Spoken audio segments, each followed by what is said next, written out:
Now, as we've just been discussing, people are pretty fed up of the Conservative Party. That much is clear in the polls. And it's also clear from extensive polling that not everybody is very excited about Labour and the thought of an incoming Labour government, which should, you'd think, pave the way for other parties, a third party, to emerge. I'm going to discuss this now with Richard Tice, who is the leader of the Reform Party, and Kellie-Jay Keane, who is founder of Standing for Women and is attempting to form a new, or has been attempting to form a new political party called the Party of Women. Is that right, Kellie-Jay? The Party of Women? It is, yes. That's us. Richard, I'll start with you. You are now the third party in British politics. According to the latest polling, you're on 11%, above the Liberal Democrats on about 10%, though I accept these things are variable. It's taken you a while to get some of the political momentum you probably expected a bit sooner. Do you anticipate now surging ahead into 2024? Yeah, look, building any brand in any walk of life takes time and a lot of hard work, in particular in the political world where you've got basically a two-party system, first past the post, that solidifies and reinforces that system. But actually, we're making great progress. No one else ever has achieved what Reform UK has achieved in 2 years, going from essentially somewhere around 1% up to 10, 11%. I suspect by early 24 we'll be 12% plus. And that's basically because people feel politically homeless in the two main parties. They both represent differing forms of socialism, high tax, high regulation, mass immigration, pro-net zero nanny state, meaning low growth. And people are saying, that's not very attractive. What else is out there? And word is spreading in the pubs and clubs and the bus stops. And I'm delighted we're making great, great progress. And look, Rome's not built in a day, but we're heading north and success breeds success. So I think people should not underestimate us in the election year of 2024. You changed your name from the Brexit Party to the Reform Party. You hinted in a recent article that you thought perhaps that had been a mistake. Do you still think that? Would you like to clarify that?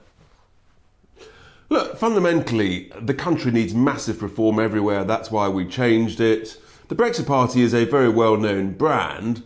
So a brand specialist would say, well, why did you change? We changed because we trusted the Conservatives. When they said get Brexit done, we thought they actually meant it. But actually, given that there's so many problems across the whole piece, we don't regret it. It just means it takes a bit longer for people to recognise who you are, where you've come from. What we've done on our logo is we've actually added in the words the Brexit Party. So we're called Reform UK, but the logo also includes the Brexit Party. That provides a bit of extra clarity and linkage for people. But no, we're very proud of our brand and what we're achieving. And Kellie-Jay, your party was initially rejected, I think I'm right in saying, by the Electoral Commission. It seemed to me on a point of procedure. Yeah. Can you clarify what's going on there?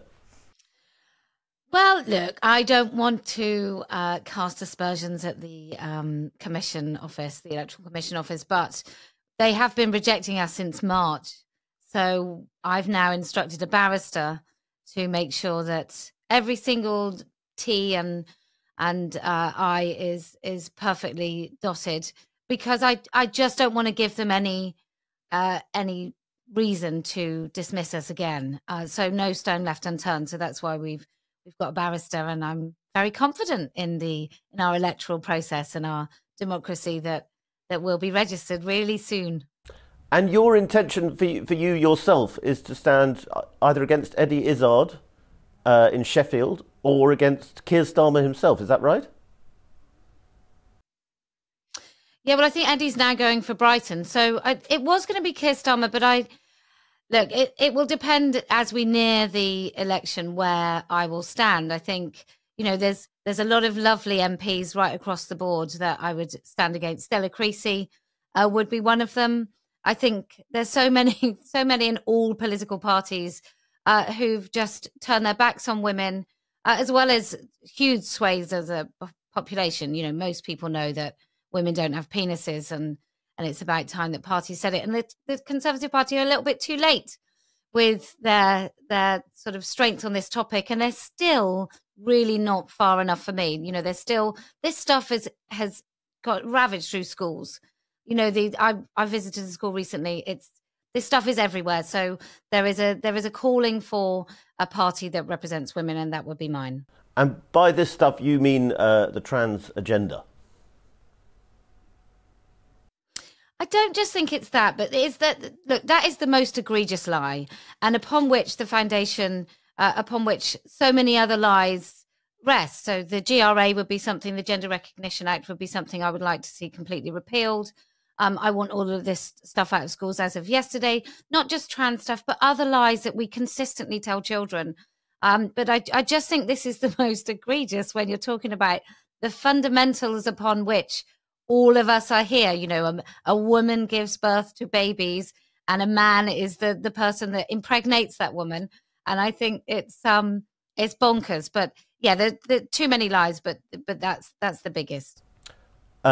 Richard, Kellie's attempts to speak up for women there are often branded as sort of culture warring and so on. Do you think the Reform Party is in a good position on the culture wars? Or do you think the Tory Party, which is sort of dabbling a little bit in culture wars, has stolen a bit of your thunder there? Far from it, actually. The Tory Party have given up on standing up for British culture, British values. They're all over the place on this. And it's only Reform, actually, that has been really strong amongst the top 3 or 4 polling parties.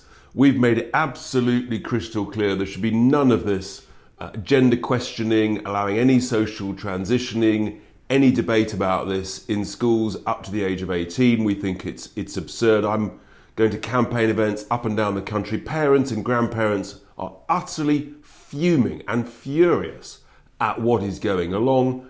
The sort of the hiding of information, the third-party providers, some of whom are providing material that is nothing short, frankly, of revolting. We've been crystal clear, we'd ban the whole lot. And it's the sort of thing that actually you could do within just a few days. Let me tell you what I'd do, Freddie.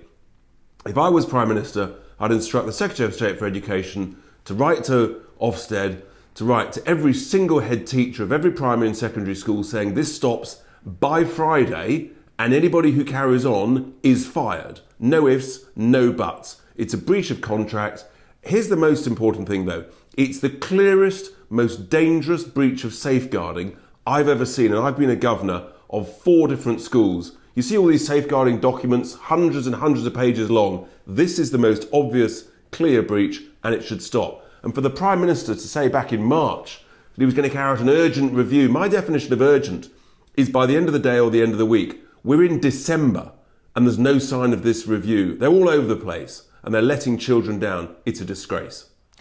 Kellie-Jay, I know you've got your own political ambitions, but are you persuaded by Richard's pitch there?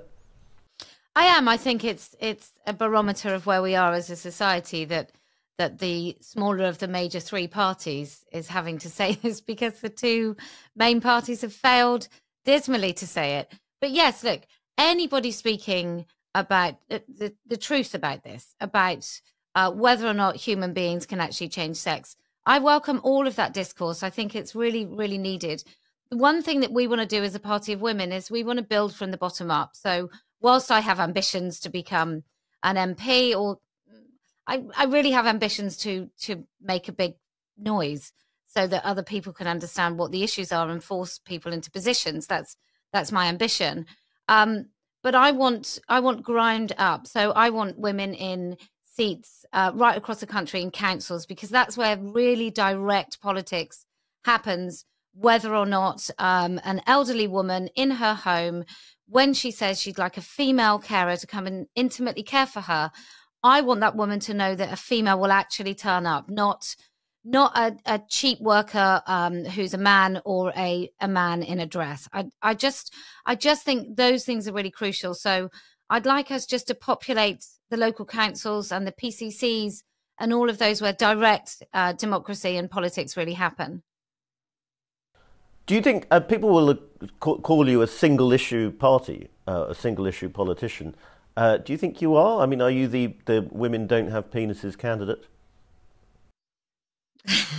Well, I am that. But I think, look, women don't live single issue lives. And I think it's really important for both men and women to be able to walk about their lives and expect their public services and institutions to recognise them as men and women, and that foster caring and adoption services and all of those other services are not co-opted by what I think is a quasi-religious, pernicious cult of transgenderism and lies. And like I said, there's other lies that stem from that. So whilst it may be single issue, I mean, the Brexit Party may have been accused of being single issue, and I believe we are now no longer in Europe. So I think the power of single issue is perhaps something that we need in this country at the moment, so that people can really kind of stake their claim to a particular principle. And that's something that I think we stand for at the Party of Women, or we will stand for once we're registered, is a principle-led party, which is not, it's not like come and just put all of your eggs in our basket, but it's, if you care about this particular issue, this is what we're talking about. And Richard, I suppose the question I wanted to ask actually both of you is on this particular issue of the transgender agenda against women's rights. The Tory party have sort of dabbled with it, as you say, perhaps ineffectively, Richard. But do we, as in the media, do we underestimate quite how the strength of feeling that this has generated? Actually, Posie, you answer this first. The strength of feeling that this has generated among women, that this issue is now generating, and the extent to which women feel that their rights are now being infringed by a hostile agenda. Yeah. Yeah, well, I see my job as not to convince people, because everybody I think already agrees with me. It's just about ensuring that women understand, and men. I don't want to just, I am speaking mainly to women, but I think it impacts all of us, that actually there is a space for those views, that it's no longer, a silent majority. People have to speak up, and just being a little bit apathetic and thinking it's happening somewhere else is not good enough anymore, because for a start, it is happening. It's happening everywhere. I spoke to 2 teachers a couple of weeks ago who barefaced lied to parents.